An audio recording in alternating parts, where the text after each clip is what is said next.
Welcome to smart rankers.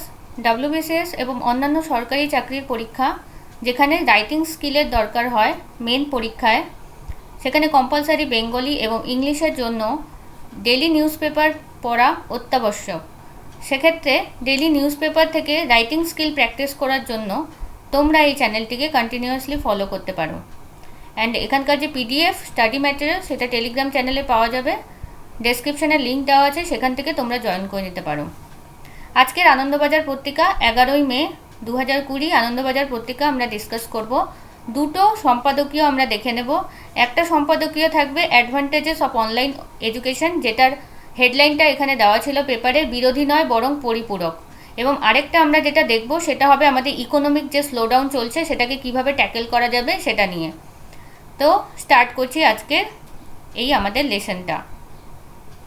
তো এখানে আমরা জানি অনলাইন এডুকেশনে এর আগে আমরা আর্টিকেল দেখেছিলাম যেখানে অনলাইন এডুকেশনের কিছু সুবিধে কিছু অসুবিধে দুটোই উল্লেখ করা হয়েছিল। বরং অসুবিধাগুলো বেশি করে দেখানো হচ্ছিল যে কিভাবে স্টুডেন্টরা অ্যাভেল করতে পারবে অনলাইন এডুকেশনে, ডিজিটাল ডিভাইড তৈরি হয়ে যাবে, যাদের কাছে টাকা নেই, ফোন নেই ভালো, তারা অনলাইন এডুকেশন নিতে পারবে না। বাট এখানে লেখক যিনি বলেছেন তিনি বেশিরভাগ অ্যাডভান্টেজেস কথা বলেছেন, কি কি অনলাইন এডুকেশনের কি কি অ্যাডভান্টেজেস আছে। এবং বিশেষ করে এই সময় যখন লকডাউন চলছে এবং কোনো রকম অল্টারনেটিভ নেই, পড়াশোনা একদম স্তব্ধ হয়ে গেছে, তখন কিন্তু অনলাইন এডুকেশনের কথা ভাবতেই হবে এবং এর ইম্পর্টেন্সটা অনেকটাই বেড়ে গেছে। অবশ্যই আমাদের অফলাইন এডুকেশন দরকার, কারণ একটা এনভায়রনমেন্টের দরকার হয় ওভারঅল পার্সোনালিটি বিল্ড করার জন্য স্টুডেন্টদের। বাট যখন আমাদের কাছে অপশান নেই তখন অনলাইন এডুকেশনের দিকে কিন্তু অনেকটাই এগোতে হবে এবং কী কী সুবিধা রয়েছে সেটা এখানে লেখক বলেছেন। তো যাদবপুর বিশ্ববিদ্যালয়ের উপাচার্য বলেছিলেন অনলাইনে লেখাপড়ায় ওর আপত্তি নেই, তবে পড়ুয়াদের আর্থসামাজিক দিকটা ভাবা দরকার। তিনি বলেছিলেন, যাদবপুরের উপাচার্য তিনি এই কথাটি বলেছিলেন। নিঃসন্দেহ অত্যন্ত সংবেদনশীল তার মন্তব্য। ভারতে কলেজ বিশ্ববিদ্যালয়ে এমন অনেক পড়ুয়া রয়েছে যারা দরিদ্র পরিবার থেকে আসে, কষ্ট করে লেখাপড়া করে। ডিজিটাল লেখাপড়া চালাতে গেলে দরকার তাদের একটা স্মার্টফোন, সঙ্গে ইন্টারনেট সংযোগ থাকা দরকার, যেটা মোটামুটি তো একটা ডিসেন্ট স্পিড দেবেই। আর দরিদ্র ছাত্রছাত্রীদের পক্ষে তা কি সম্ভব? তবে অন্যদিকে কতগুলি কথাও আছে। গরিব ঘরের শিক্ষার্থীরা আজ কিন্তু আত্মসচেতন হয়ে উঠেছে। অনেকেই অল্প অল্প করে টাকা জমিয়ে 6-7 হাজার টাকার একটা স্মার্টফোন কিনে নেয় বা নিতে পারে। লেখক এবার অন্যদিকে চলে যাচ্ছেন, বলছেন যে কিন্তু এটা তো আছেই, যেই সমস্যা তো আছে, কিন্তু এখন গরিব ঘরের শিক্ষার্থীরা আত্মসচেতন হয়ে উঠছে। অনেকেই আবার অল্প অল্প টাকা জমিয়ে 6-7 হাজার টাকা দিয়ে একটা স্মার্টফোন কিনে নেয়। সেটা অনেকে আবার পড়াশোনার জন্য কেনে না, অনেক সময় এন্টারটেনমেন্টের জন্য কেনে, কিন্তু সেটা আলাদা ব্যাপার, সেটা পড়াশোনার কাজে লাগানো যেতে পারে। রোজ গড়ে 7-8 টাকা খরচ করলে এখন দৈনিক 1.5 থেকে 2 জিবি ডেটা ইন্টারনেট পাওয়া যায়, তাই তো? জিও আসার পর থেকে ইন্টারনেটের খরচটা একটু কমেছে। এখন গড়ে 7-8 টাকা রোজ খরচ করলে মোটামুটি 1.5 থেকে 2 জিবি ডেটা পাওয়া যায়। এখন দেশ জুড়ে লকডাউন, কিন্তু পড়াশোনা তো চালিয়ে যেতেই হবে। পড়াশোনা থমকে থাকলে পুরো ওভারঅল স্টুডেন্টের ডেভেলপমেন্ট থেমে যাবে। তাই এই পরিস্থিতিতে ডিজিটাল পড়াশোনার গুরুত্ব অস্বীকার করা যায় না। আমাদেরকে মানতেই হবে ডিজিটাল পড়াশোনার একটা গুরুত্ব আছেই। বহু পড়ুয়ার, যেমন আমি তোমাদেরকে এখন ডিজিটাল পড়াশোনা পড়াচ্ছি, এরকম কিন্তু আদার্স টিচাররাও কিন্তু পড়াতে পারবে। এটাই হচ্ছে বেস্ট এক্সাম্পল তোমাদের কাছে। বহু পড়ুয়ার বাড়ি থেকে অনেক দূরে কলেজ বিশ্ববিদ্যালয় যেতে হয়, ট্রেন বাস অটো বা টোটোই ভরসা। এখন যাতায়াত সংক্রান্ত খরচের ব্যাপারও নেই, সেক্ষেত্রে রোজ গড়ে 7-8 টাকা খরচায় কিন্তু ইন্টারনেট নেওয়া যেতেই পারে। এমনিতেই রিক্সা ভাড়া, টোটো ভাড়া এগুলোতে তো খরচ হতোই। এবার প্রতিদিন যদি ইন্টারনেটের পেছনে 7-8 টাকা যদি খরচ হয়, তাহলে খুব একটা যে বেশি চাপ পড়বে সেটা লেখক মনে করেন না। নেক্সট, ডিজিটাল লেখাপড়ায় আরও কিছু সুবিধা আছে। ধরা যাক কোনো পড়ুয়া বিশেষ কারণে ডিজিটাল পঠন পাঠন অনলাইন ইন্টারঅ্যাক্টিভ ক্লাস চলাকালীন অনুপস্থিতি ছিল। এরকম প্রায়শই দেখা যায়, কখনো শরীর খারাপ, কখনো আদার্স কারণে কিন্তু বা ইচ্ছে করেই কখনো স্টুডেন্টরা স্কুলে যায় না। কিন্তু এই ডিজিটাল লেখাপড়া যদি স্টার্ট হয়, তাকে প্রত্যেকটা কনসেপচুয়াল ক্লাস যদি সেখানে টিচাররা নেন একদম শিডিউল করে, তাহলে কিন্তু একটা অপশান থাকবে পড়ুয়াদের, তারা কিন্তু প্রত্যেকটা ক্লাস যেখানে অনুপস্থিত ছিল সেটা কিন্তু আবার তারা দেখে নিতে পারবে। এবং রেকর্ডেড ক্লাস যেহেতু থাকবে, তারা একবার যদি না বোঝে পড়াটা, দ্বিতীয়বার কিন্তু তাদের কাছে দেখার সুযোগ থাকবে সেই পড়াটা। তো তো ডিজিটাল লেখাপড়ার যে সুবিধাগুলো সেগুলো লেখক এখানে বলছেন। ধরা যাক কোনো পড়ুয়া বিশেষ কারণে ডিজিটাল পঠন পাঠন বা অনলাইন ইন্টারেক্টিভ ক্লাস চলাকালীন অনুপস্থিত ছিল, সে নিজের সুবিধা মতো সংশ্লিষ্ট ভিডিও রেকর্ডিং পরবর্তীকালে দেখে নিতে পারবে। শ্রেণীকক্ষে পাঠদানের ক্ষেত্রে শিক্ষক একই বিষয় বারবার পুনরায় আলোচনা করতে আগ্রহী নাও হতে পারেন। এর ফলে ডিজিটাল ক্ষেত্রে তাকে বারবার পড়াতে হবে না, একবার তিনি পড়িয়ে সেটা রেকর্ডিং থাকলে স্টুডেন্টরা নিজের প্রয়োজন অনুসারে বারবার কিন্তু দেখে নিতে পারবে, এটাই এখানে বলতে চেয়েছেন। ডিজিটাল মাধ্যমে এই পুনরাবৃত্তির সুযোগ কিন্তু পুরোপুরি থাকে। ডিজিটাল লেখাপড়ায় সমাজ মাধ্যম বড় ভূমিকা নিতে পারে, সমাজ মাধ্যম কিন্তু একটা বড় ভূমিকা নিতে পারে, কারণ আমরা সমাজে থাকি, আমাদের পেরেন্টসরা সমাজে থাকে, গার্জিয়ান অ্যান্ড স্টুডেন্টরাও সমাজে থাকে। তো সমাজকে কিন্তু সচেতন হতে হবে। শুধুমাত্র যদি টিচার বলে দেয় বা বড় সরকার বলে দেয় এগুলো শুরু করতে হবে, তাহলে কিন্তু হবে না। ওভারঅল মানসিকতাও কিন্তু চেঞ্জ করতে হবে। তো ডিজিটাল মাধ্যমে এই পুনরাবৃত্তির সুযোগ কিন্তু পুরোপুরি থাকে, কিন্তু সমাজ মাধ্যমের বড় ভূমিকা নিতে হবে। শিক্ষক শিক্ষিকা যেখানে নিজেদের গ্রুপ তৈরি করতে পারে, সেখানে ছবি, ভিডিও, অডিওর মাধ্যমে পাঠদান গ্রহণ প্রক্রিয়া আলাদা মাত্রা পেতে পারে। মানে আমরা যেগুলো এখন করতে থাকি সেগুলোই এখন ছোট থেকেই করার কথা বলা হয়েছে। তোমরা তো করোই, তাই না? গ্রুপ তৈরি করে পড়াশোনা করো, এই গ্রুপে ডেসক্রিপটিভ আলোচনা হচ্ছে, ওই গ্রুপে কারেন্ট অ্যাফেয়ার্স আলোচনা হচ্ছে। তো সেটা শিক্ষকদের ক্ষেত্রেও এখন চালু করার কথা বলা হয়েছে। শিক্ষক শিক্ষার্থী যে নিজেদের গ্রুপ তৈরি করতে পারবে, সেখানে ছবি, ভিডিও, অডিওর মাধ্যমে পাঠদান করতে পারবে, গ্রহণ প্রক্রিয়া আলাদা মাত্রা কিন্তু পেতে পারে। এখানে আরও বেশি করে স্টুডেন্টদের কিন্তু ইন্টারেস্ট জাগানো যেতে পারে। লকডাউনে অনেকেই ডিজিটাল লেনদেনে পারদর্শী হয়ে উঠেছেন। উইবমো ইনকের দেওয়া তথ্য অনুযায়ী লকডাউনে মাত্র প্রথম 2 সপ্তাহে ডিজিটাল লেনদেন বেড়েছিল প্রায় 50 থেকে 72.5% পর্যন্ত। তো ডিজিটাল লেনদেন তো আমরা অনেক দিন ধরেই দেখে আসছি, তাই না? ট্রেনের টিকিট কাটা থেকে নিয়ে গ্যাসের বিল, বিদ্যুতের বিল, এগুলো সবই অনেক ক্ষেত্রেই ডিজিটাল লেনদেন চলছিল, কিন্তু এখন লকডাউনের জেরে কিন্তু এই ডিজিটাল লেনদেন আরও অনেক বেশি বৃদ্ধি পেয়েছে। অনেক শিক্ষার্থী স্মার্টফোন থেকেই বাড়ির বিদ্যুৎ ও রান্না গ্যাসের বিল, মোবাইল রিচার্জ অনেক কিছুই কিন্তু মেটাচ্ছিল, তাই নয়? কঠিন পরিস্থিতি অনেক সময় নতুন রাস্তা খুলে দেয়। আমাদের যখন কঠিন পরিস্থিতি হয়, যখন আমরা কি করি, পরীক্ষার সময় কঠিন পরিস্থিতি আমাদের সামনে চলে আসে, আমরা প্রতিদিন অনেক বেশি করে পড়তে শুরু করে দিই যখনই পরীক্ষা সামনে আসে। সেরকমই এখন লকডাউনের সময় কঠিন পরিস্থিতি চলছে গোটা সোসাইটিতে, তো এখন অনেক নতুন নতুন রাস্তা খুলে যাবে। পড়াশোনা বন্ধ তো কীভাবে চালু করা যায়? মানুষ যত বাধা বিপত্তির মুখোমুখি হয় না, তত সে উদ্ভাবনশীল হয়ে ওঠে, তত তার ক্রিয়েটিভিটি জেগে ওঠে, তত সে নতুন নতুন কিছু শিখার বাধ্য হয়ে শিখে ফেলে। মনে হয় দীর্ঘ লকডাউনের অভূতপূর্ব পরিস্থিতি পড়ুয়াদের কাছে নতুন সুযোগ এনে দিয়েছে। ডিজিটাল লেখাপড়ার মহাসমুদ্রে সাহস করে ঝাঁপ দিয়ে সাঁতারটা কাটতে পারলে পড়াশোনার জগতে বেশ খানিকটা এগিয়ে যাওয়া যাবে। এক্ষেত্রে শিক্ষার্থীদের আরও পরিশ্রমী এবং অনুসন্ধিৎস হতে হবে, কিন্তু শিক্ষার্থীদের ক্ষেত্রেও এক্ষেত্রে অনেক বেশি পরিশ্রমী হতে হবে এবং অনুসন্ধিৎস তাদেরকে খুবই জানার প্রতি ইচ্ছা থাকতে হবে, তাদেরকে অনুসন্ধিৎস পিপাসু থাকতে হবে।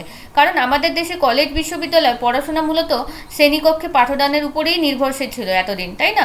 শ্রেণীকক্ষে তারা যেটা পড়ানো হতো ততদূর অবধি নির্ভরশীল। তারা বাইরে কিন্তু খুব কম স্টুডেন্টই থাকতো এরকম যারা বাইরে থেকে ইন্টারনেট থেকে কিছু পড়তো, ঠিক আছে? কিন্তু এখন শিক্ষার্থীদের কিন্তু এখন পরিশ্রমী ও অনুসন্ধিৎস হতে হবে, নিজে থেকে জানার ইচ্ছা থাকতে হবে, যাতে সে আরও অনেক ডিজিটাল মিডিয়ামের মাধ্যমে আরও অনেক বেশি করে সুযোগ সুবিধা নিতে পারে।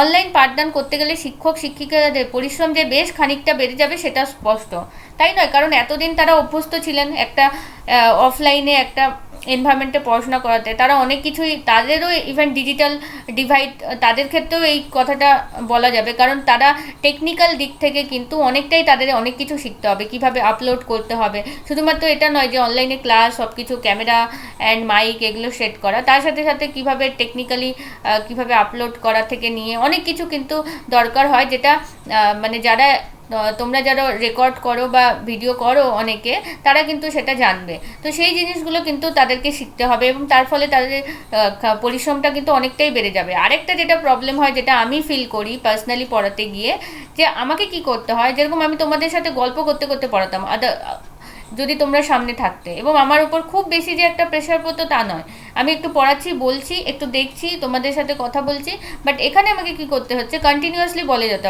হচ্ছে, কারণ ভিডিও এটা অনেক বড় হয়ে যাবে, তোমাদের আবার ডেটা অনেক খরচ হয়ে যাবে বড় যদি ভিডিও হয়ে যায়। তো আমাকে কম সময়ের মধ্যে অনেক বেশি কিন্তু তোমাদের দিতে হয় উইদাউট এনি ইন্টারাকশন, তোমাদের সাথে কোনো ইন্টারাকশন আমি করতে পারছি না। তো সেক্ষেত্রে খাটনিটা কিন্তু বেড়ে যায়। প্রথম প্রথম আমার মানে অনেক অসুবিধা হতো এগুলো করতে, কিন্তু এখন যেহেতু আমি তোমাদের কন্টিনিউয়াসলি পড়াই, আমি একটু খানিকটা একটু সহজ হয়ে গেছে আমার জন্য। কিন্তু যারা নতুন টিচার, যারা অনলাইনে কোনো দিন পড়াননি, তাদের ক্ষেত্রে যে কত কঠিন হবে সেটা আমি নিজে পার্সোনালি বুঝতে পারি।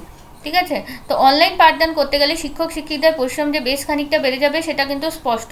এক্ষেত্রে শিক্ষকের সামনে ছাত্রছাত্রীরা কিন্তু অদৃশ্য, তাদেরকে নোটস বানাতে হচ্ছে, আগে থেকে নোটস বানিয়ে রাখতে হচ্ছে এবং কিভাবে পড়াবে সেটা ভেবে রাখতে হচ্ছে কম সময়ের মধ্যে, যাতে শিক্ষার্থীরা সেই কম সময় খরচ করে তাদের পড়াটা দেখে নিতে পারেন, বারবার রিভাইজ করতে পারেন। তাই প্রথাগত পদ্ধতিতে পড়াতে অভ্যস্ত শিক্ষকদের পড়ানোর ক্ষেত্রে নিজেদের পুনরাবিষ্কার করতে হতে পারে, আবার থেকে কিন্তু তাদের অনেক কিছু শিখতে হতে পারে।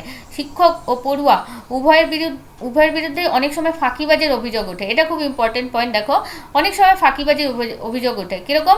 অনেক সময় শিক্ষক পড়তে যাচ্ছে না, স্কুলে যাচ্ছে না, বা প্রাইভেট পড়তে যাচ্ছে না, অনেক সময় পড়ুয়া স্কুলে যাচ্ছে না, প্রাইভেট পড়তে যাচ্ছে না, অনেক সময় ফাঁকি দেয়। অনেক সময় আবার শিক্ষকরাও কিন্তু স্কুলে অনুপস্থিত থাকেন, তাই না? বা উপস্থিত থাকলেও তারা কি পড়াচ্ছেন না পড়াচ্ছেন সেটা ট্রান্সপারেন্স থাকে না। কিন্তু এক্ষেত্রে কিন্তু একটা বিশাল বড় একটা ইমপ্রুভমেন্ট কিন্তু করা যেতে পারে।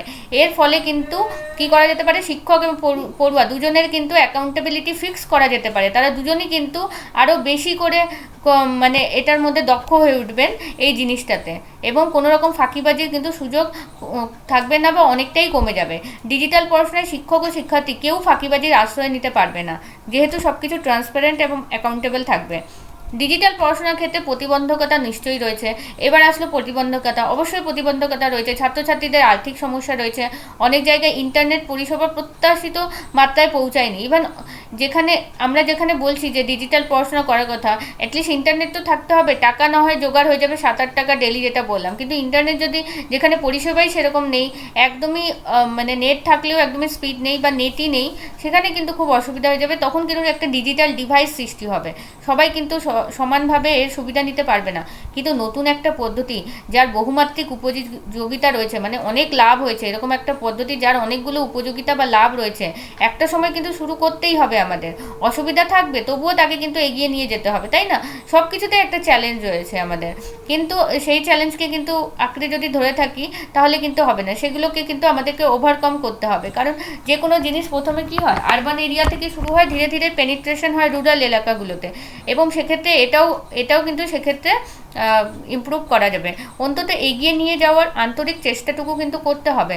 লকডাউনে এই সময় ডিজিটাল লেখাপড়া চালু করার কিন্তু আদর্শ সময়, তাই না? লকডাউনে এই সময় ডিজিটাল লেখাপড়া চালু করা আদর্শ সময়, কারণ এই সময় সবাইকে মেনে নিতেই হবে এই ডিজিটাল লেখাপড়াতে, আর কোনো অপশান নেই। দুজনকেই মেনে নিতে হবে, শিক্ষককেও মেনে নিতে হবে, তাদেরকে পড়াতে হচ্ছে, এবং স্টুডেন্টদেরকেও মেনে নিতে হবে, কারণ তাদের কাছে আদার অপশান নেই। ভবিষ্যতে আমরা আরও কঠিন অজানা পরিস্থিতির কিন্তু মুখোমুখি হতেই পারি। ডিজিটাল মাধ্যমে লেখাপড়া চালাতে পারলে বোঝা যাবে এই মাধ্যমের কিন্তু অসীম সম্ভাবনা রয়েছে, আরও অনেক কিছু কিন্তু এক্সপ্লোর করা যেতে পারে, অনেক কিন্তু সম্ভাবনা রয়েছে। সুতরাং কিছু প্রতিবন্ধকতার জন্য তা থামিয়ে দেওয়া কিন্তু উচিত নয়। অনিবার্য কারণবশত যে পড়ুয়ারা ডিজিটাল মাধ্যমে পড়াশোনা চালাতে পারছেন না, শিক্ষক শিক্ষিকারা তাদের উৎসাহ দিতে পারেন। এবার শিক্ষক শিক্ষিকারা জানেন কোন পড়ুয়ারা, তারা নিজের স্টুডেন্টদের খুব ভালো করে জানেন, যারা অফলাইনে এতদিন পড়াতেন, কারা এই ডিজিটাল পড়াশোনায় অ্যাভেল করতে পারবে আর কারা পারবে না। তারা কিন্তু এক্ষেত্রে বিশেষ ভূমিকা নিতে পারেন এবং সাহায্য করতে পারেন। কারা চালাতে পারছে না ডিজিটাল পড়াশোনা, তাদেরকে তারা উৎসাহ দিতে পারেন, সেই উদ্দেশ্যে তারা যদি কোনো অ্যাকশন নিতে পারে বা তার ফ্যামিলি মেম্বার্সরা কোনো অ্যাকশন নিতে পারে, এতে হয়তো ডিজিটাল বিভাজনের গর্তে পড়ে যাওয়া হতাশ শিক্ষার্থীটির ভবিষ্যতে কখনো অনলাইন পঠন পাঠনে আগ্রহী হয়ে উঠবে, আর লকডাউন অনন্তকালীনও চলবে না।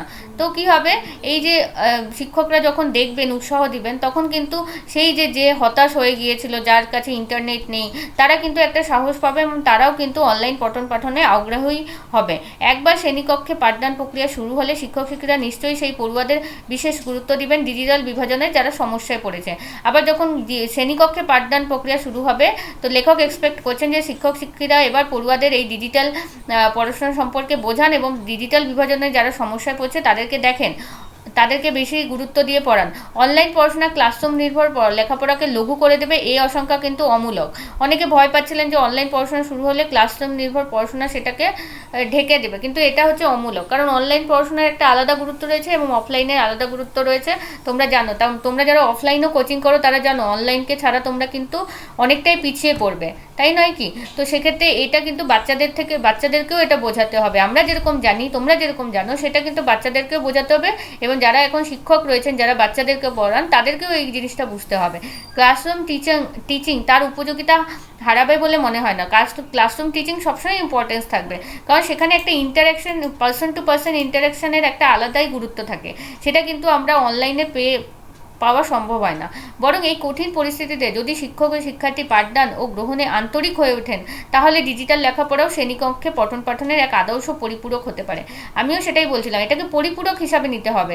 এটা না যে শুধুমাত্র ক্লাসরুমে পড়াশোনা করাও বা শুধুমাত্র অনলাইনে পড়াশোনা করাও, দুটো যেন দুটোর পরিপূরক হয়, দুটোই কিন্তু সমানভাবে যাতে ইউজ করা হয়, ব্যবহার করা হয়, সেটা কিন্তু নিশ্চিত করতে হবে। তো এটা খুব ভালো একটা আর্টিকেল ছিল, এবং এই পয়েন্টসগুলো তোমরা কিন্তু অবশ্যই যদি পরীক্ষায় তোমাদের এরকম একটা রাইটিং আসে তোমরা ইউজ করতে পারবে। খুব ভালো আর্টিকেল। ওকে, নেক্সট আমরা অর্থব্যবস্থাকে বাঁচাতে হলে সরকারের খরচ কত বাড়াতে হবে। কারণ রিসেন্টলি অনেকগুলো রেটিং এজেন্সি এটা দিয়েছে যে ভারতের যে জিডিপি গ্রোথ সেটা শূন্যে পৌঁছে যাবে, ইভেন মাইনাসেও চলে যেতে পারে।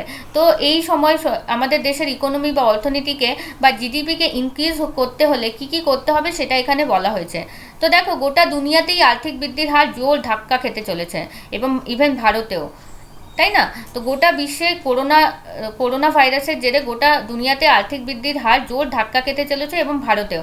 এই অবস্থায় অর্থনীতির স্বাস্থ্য পুনরুদ্ধারের জন্য সরকার যথেষ্ট উদ্যোগী না হলে বেকারত্বের হার এবং দরিদ্রের হার কিন্তু তীব্রতর হবে।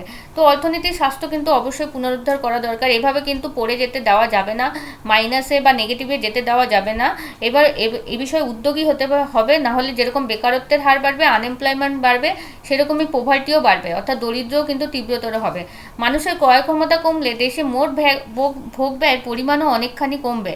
বাজারে চাহিদা না থাকলে যোগানও কমবেই, ঠিক আছে? তো লোকের যদি ক্রয় ক্ষমতাই না থাকে তো ভোগ ব্যয়ের পরিমাণ কমবে, ঠিক আছে? ডিমান্ডের পরিমাণ কমবে। এবার চাহিদাই না যদি থাকে, ডিমান্ডই যদি না থাকে, তাহলে সাপ্লাই কোথায় থেকে হবে? এবং সাপ্লাই না হলে ম্যানুফ্যাকচারও হবে না। তাহলে ওভারঅল একটা ভিসাস সাইকেল এখানে কাজ করছে। সব কিছুর সাথে কিন্তু সব কিছু জড়িত আছে। লোকরা যদি কেনেই না, তো ইকোনমিক অ্যাক্টিভিটিস বা মানুষ তৈরি করে কারখানাই বা চলবে কী করে? তৈরি বা হবে কিসের জন্য জিনিস? লাভের প্রত্যাশিত হারের পরিমাণ কমবে, ফলে দেশের জিডিপির অনুপাতে বেসরকারি বিনিয়োগের পরিমাণও কমবে। লাভের হারও কমে যাবে তার ফলে জিডিপির অনুপাতে বেসরকারি যে বিনিয়োগ হচ্ছিল, প্রাইভেট যে ইনভেস্টমেন্ট হচ্ছিল, সেটাও কমে যাবে। এই অবস্থায় অর্থনীতির রক্ষাকর্তা হতে পারে শুধুমাত্র সরকারি ব্যয়। তো এই ক্ষেত্রে একমাত্র সরকারই ব্যয় করতে পারে, কারণ সরকার প্রাইভেট সংস্থাগুলো যদি বেশি ব্যয় করে ফেলে এবং তাদের লাভ না হয়, তারা একসময় পড়ে যাবে, তারা ধ্বংস হয়ে যাবে। কিন্তু সরকার সব থেকে স্টেবল একটা সংস্থা ধরা হয়, কারণ সরকারের কাছে মাল্টিপল ইনকামের সোর্স থাকে, এবং তারা যদি ব্যয় করে তারা কিন্তু সামলে নেওয়ার একটা তাদের কাছে অনেক বেশি হাতিয়ার থাকে। তো সেক্ষেত্রে একমাত্র অর্থনীতি রক্ষা হতে পারে সরকারি ব্যয়। সরকার খরচ করলে তবেই দেশে মোট কিন্তু চাহিদার পরিমাণ বাড়বে। সরকার যদি বেশি করে ব্যয় করে তাহলে সব কিছু অ্যাক্টিভিটিস আবার থেকে পুনরায় সক্রিয় হবে, এবং তার ফলে দেশে ডিমান্ডও বাড়বে। কোভিড-19 অতিমারী সংক্রমণ ঠেকাতে যে লকডাউন চলছে তার ধাক্কায় কিন্তু ভারতীয় অর্থব্যবস্থা কতখানি ক্ষতি হবে সেটা হিসাবটা লেখক এখানে করেছেন। আমি এখানে এগুলো কেটে দিয়েছি, এগুলো লেখক পার্সোনালি ইকোনমিক ক্যালকুলেশন করেছেন। এত পার্সেন্ট করলে কত হবে, কত বাড়াতে হবে, কত কমাতে হবে, এগুলো তোমার জানার দরকার নেই। তোমরা একবার চাইলে এমনি দেখে নিতে পারো, বাট এগুলো তোমাদের কোনো কিছু ইনফরমেশন এগুলো দরকার নেই। এগুলো লেখক নিজের পার্সোনাল সাজেশন দিচ্ছেন যে সরকার কোথায় কী পার্সেন্ট কত বাড়াতে পারে, কমাতে পারে, তাহলে কতটা লাভ হবে, এই জিনিসগুলো এখানে দেওয়া আছে। এগুলো তোমাদের দরকার নেই। ওকে, তাও আমি একবার স্ক্রল করে দিচ্ছি, যদি তোমরা দেখতে চাও একবার দেখে নিতে পারো।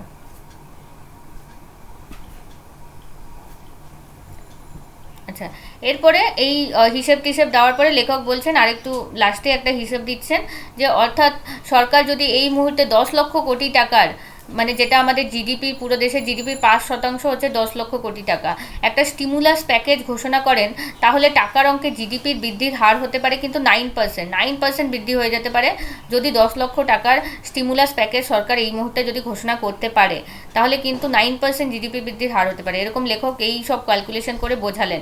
এই অর্থবর্ষে মূল্যবৃদ্ধির হার যদি 4% হয়, তাহলে জিডিপির প্রকৃতি বৃদ্ধির হার দাঁড়াবে 5%। তাহলে মূল্যবৃদ্ধি যদি এক্ষেত্রে 4% হয়, তাহলে অ্যাকচুয়াল জিডিপি যেটা বৃদ্ধি হবে সেটা 5% হবে। মূল্যবৃদ্ধির হার যদি আরও কমে, মানে 3% হয়, তাহলে জিডিপির আরও বৃদ্ধি হবে, মানে 6% হবে। মানে 9%-এর মধ্যে 4%, 5%, 3%, 6% এরকম হিসেব করেছেন।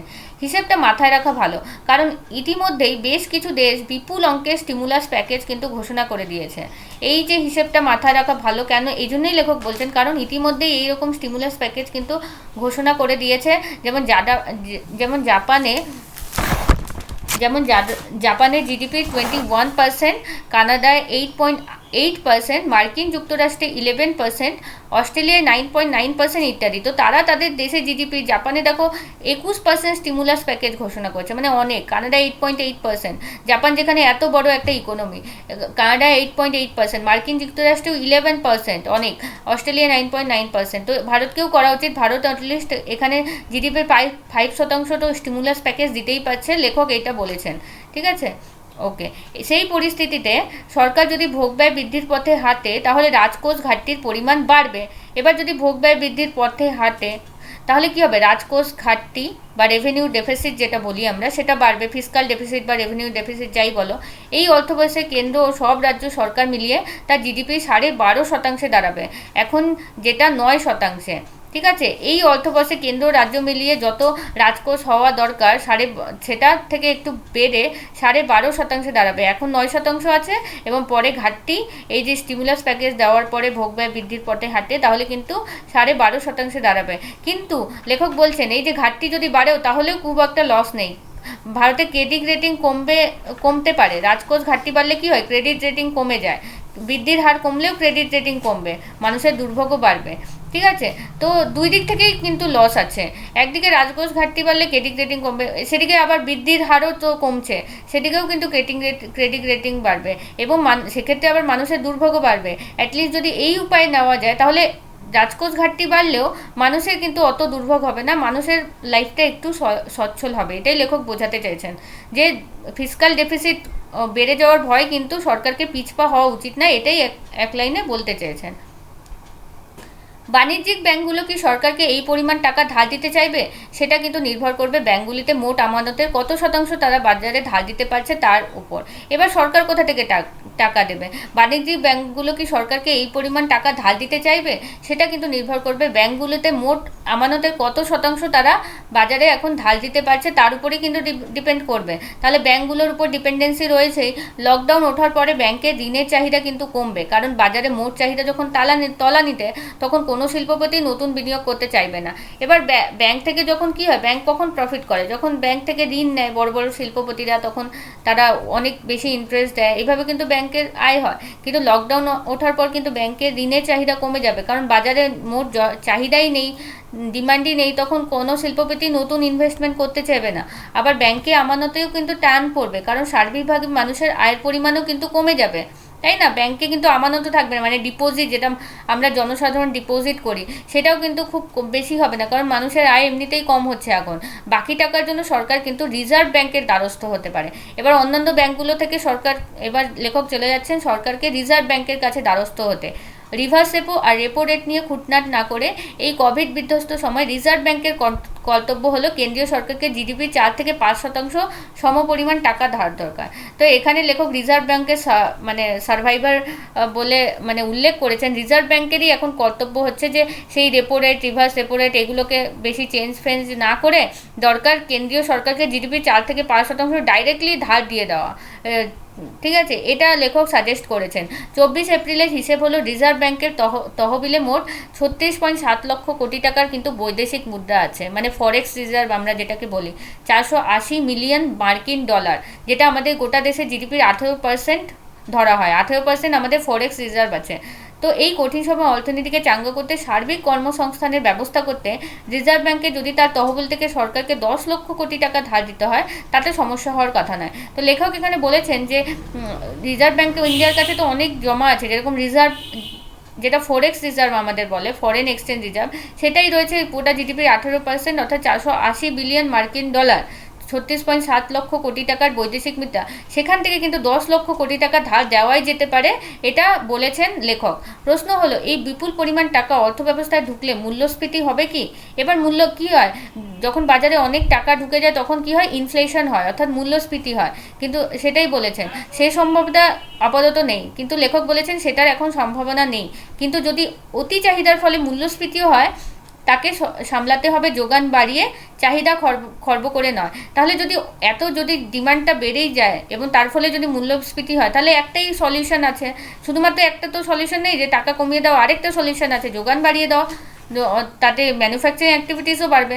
তো চাহিদা খর্ব করে নয়, বরং যোগান বাড়িয়ে কিন্তু এটাকে সামলে দেওয়া যেতে পারে। ভারত স্বাস্থ্য খাতে খরচ করে জিডিপির 1%-এরও কম। এবার এখানেও দেখা দরকার, ভারত জিডিপির স্বাস্থ্য খাতে 1%-এরও কম খরচ করে, যার ফলাফল আমরা এখন হাতে নাতে টের পাচ্ছি। এখন স্বাস্থ্য ব্যবস্থায় কীরকম প্রবলেম চলছে এই কারণের ফলে, এই যে জিডিপির 1% কম খরচ করতে বলে এখন সরকারি ব্যয় বাড়ানোর সময় স্বাস্থ্যক্ষেত্রে বরাদ্দের পরিমাণ বাড়িয়ে জিডিপির অন্তত 3% করতেই হবে, তাই না? টাকা খরচ করা উচিত 40 দিন লকডাউনের ফলে সাধারণ মানুষের রোজগারের ক্ষতি পুষিয়ে দেওয়ার কাজেও। নগদ হস্তান্তরের পথে হাঁটতেই হবে, বিশেষত গরিব মানুষদের ক্ষেত্রে। এবার টাকা খরচ করা উচিত যেই সাধারণ মানুষরা, যাদের রোজগার চলে গেছে এই 40 দিনের লকডাউনের ফলে, যারা গরিব ছিল না কিন্তু প্রচুর একদম গরিব হয়ে গেছে হঠাৎ করে, এবং নগদ হস্তান্তর করতেই হবে, যেটাকে ক্যাশ ট্রান্সফার বলি আমরা ইংলিশে। এবং গরিব মানুষদের ক্ষেত্রে এটা কিন্তু অত্যাবশ্যক। লকডাউনের ক্ষতিপূরণ দেওয়া উচিত ন্যূনতম মজুরির হারে কিন্তু ক্ষতিপূরণটা দেওয়া দরকার। এই লকডাউনের যে ক্ষতিপূরণ, গ্রামের কৃষি শ্রমিকদের ন্যূনতম মজুরি যেমন 350 টাকা দিন, আর শহরের শিল্প শ্রমিকদের মজুরি ক্ষেত্রে 450 টাকা। তো এই টাকাটা কিন্তু দিতে বলছে ক্যাশ ট্রান্সফার হিসেবে। গ্রামের যে কৃষি শ্রমিক তাদের মজুরি 350 টাকা, এবং শহরের শিল্প শ্রমিকদের মজুরি 450 টাকা প্রতিদিন। এই টাকা যে শুধু গরিব মানুষকে বাঁচিয়ে রাখারই কাজ করবে তা নয়, তারা এই টাকা খরচ করার ফলে লকডাউন উত্তরপূর্বের বাজারে সার্বিক চাহিদা বজায় থাকবে। এবং শুধুমাত্র এটা না যে তারা খেয়ে পরে বেঁচে থাকবে এই টাকা দেওয়ার ফলে, তারা তখন এই টাকা খরচ করবে। তাহলে কি হবে, লকডাউন যখন উঠে যাবে তখন বাজারে কিন্তু চাহিদাটা বজায় থাকবে। এরকম না যে লকডাউন উঠে গেছে, কোম্পানি ম্যানুফ্যাকচার করা শুরু করছে কিন্তু চাহিদাই নেই, কারণ লোকের কাছে টাকা নেই। এই যে লোকের কাছে টাকা থাকবে, তারা ডিমান্ড ক্রিয়েট করবে এবং তার ফলে কোম্পানিজগুলো সাপ্লাই করতে কী হবে, আগ্রহী হবে।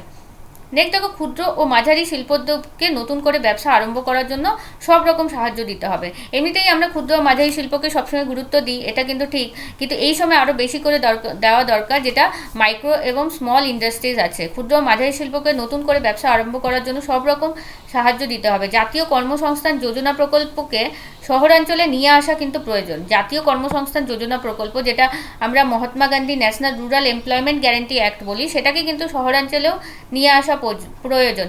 এবং এই প্রকল্পে গ্রামে ও শহরে যথাক্রমে কৃষি ও শিল্পক্ষেত্রে ন্যূনতম মজুরির ব্যবস্থা করতে হবে। এখন শিক্ষাক্ষেত্রে ব্যয় হয় জিডিপির মাত্র 3%, তাকে বাড়িয়ে 5% নিয়ে যেতে হবে। এই জিনিসগুলো খুব ভালো লিখেছেন লেখক। যেমন স্বাস্থ্য খাতে বলেছেন খরচা বাড়াতে, সব জায়গায় কিন্তু যেটা আমাদের পুয়ার স্ট্রাকচারকে, মার্জিনালাইজ পিপলকে বেশি এফেক্ট করে, সেই জিনিসগুলোকে বাড়াতে বলছেন। এবং শিক্ষার ক্ষেত্রেও বাড়াতে বলছে, 3% এখন যেখানে খরচ করা হয় সেটা বাড়িয়ে 5% করতে বলেছেন। যে খাতগুলোর কথা বললাম সেগুলো মূলত রাজ্য সরকারগুলোই হাতে, ফলে এখন রাজ্যের হাতে বেশি টাকা দরকার। এবার এই সব জিনিসগুলো করার জন্য কিন্তু একটা জিনিস দরকার, টাকা। এবং টাকা কিন্তু এই কাজগুলো কিন্তু রাজ্য সরকারকে করতে হয়, যেমন শিক্ষা, স্বাস্থ্য। এবার এর জন্য রাজ্যের কাছে টাকা নেই, তো এই টাকাটা কিন্তু কেন্দ্রকে সরাসরি রাজ্যের হাতে অ্যাভেল করিয়ে দিতে হবে, যাতে রাজ্য এই জিনিসগুলো করতে পারে। কেন্দ্রীয় সরকার যদি অবিলম্বে সরকারি ব্যয়ের পরিমাণ জিডিপির অন্তত 3% না বাড়ায়, আশঙ্কা যে 2020-21 অর্থবর্ষে ভারতীয় অর্থব্যবস্থা বৃদ্ধির হার শূন্যের নিচে নেমে যাবে। এবার যে প্রথম আর্টিকেল হেডলাইন ছিল সেটাই এখানে বলা হয়েছে, কেন্দ্রীয় সরকার যদি অবিলম্বে সরকারি ব্যয় বা গভর্নমেন্ট এক্সপেন্ডিচার জিডিপির 3% না বাড়িয়ে ফেলতে পারে, তাহলে 2020-21 যে আর্থিক বর্ষ, সেক্ষেত্রে অর্থ ব্যবস্থার যে বৃদ্ধির হার, মানে আমাদের জিডিপি বৃদ্ধির হার শূন্যের নিচে নেমে যাবে। এই হিসেব 40 দিন লকডাউনের কথা মাথায় রেখেই কিন্তু কষা। লকডাউন আরও বাড়ছে, ফলে বিপদও গভীরতর হয়েছে বলেই আশঙ্কা। এবার লেখক কিন্তু এটা 40 দিনের লকডাউনের কথা মাথায় রেখে হিসেব এতগুলো কষেছিলেন। এবার যদি বেড়ে যায় আরও, তাহলে কিন্তু আরও বেশি বিপদ হতে পারে। তাহলে যেই জিনিসগুলো বললেন লেখক, সেগুলো কিন্তু করতেই হবে, আদারওয়াইজ খুব বেশি মানে আমাদের দেশের অর্থনীতি খুব বেশি পড়ে যাওয়ার সম্ভাবনা থাকবে। ঠিক আছে, আজকের আর্টিকেলগুলো বেশ ভালো ছিল। আমি সকালে তোমাদের জন্য ভিডিও করলাম, রিকোয়েস্ট করেছিল আই থিঙ্ক প্রিয়াঙ্কা, তো তার জন্য আমি সকালে আজকে তোমাদের জন্য ভিডিও করেছি। তোমরা এই ভিডিওটিকে শেয়ার করে দাও, যাতে কন্টিনিউয়াসলি আমি মর্নিংয়ে তোমাদের এই ক্লাসগুলি দিতে পারি। ঠিক আছে, ওকে, থ্যাংক ইউ।